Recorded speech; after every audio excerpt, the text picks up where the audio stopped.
Mərziyə Sarvan yazır ki, günəş doğa, səhər tezdən meh əsə. Bülbüllər də bağda verə səs-səsə. Gözəllikdən sən də gəlib həvəsə, duman kimi dağ-dərədə azasan.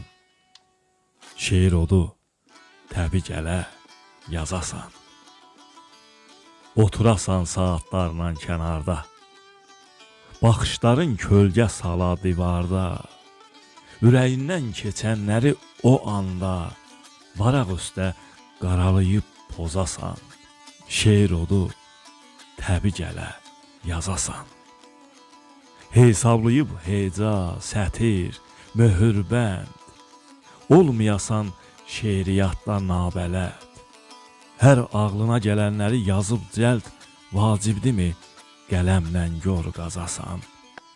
Şeir odu, təbi gələ, yazasan. Canlandırıb yayı, qışı, həm yazı, vəsf etmək üçün gələn qızıl payızı. Götürəsən karandaşı, kağızı, rəsm deyil, eskizini cızasan. Şeir odu, təbi gələ, yazasan. Ərşdən gələ sənə haqdan üzülüb, ilmə-ilmə naxış-naxış düzülüb, sərin-sərin bulaq kimi süzülüb, damcı-damcı ürəklərə sızasan. Şeir odu, təbi gələ, yazasan.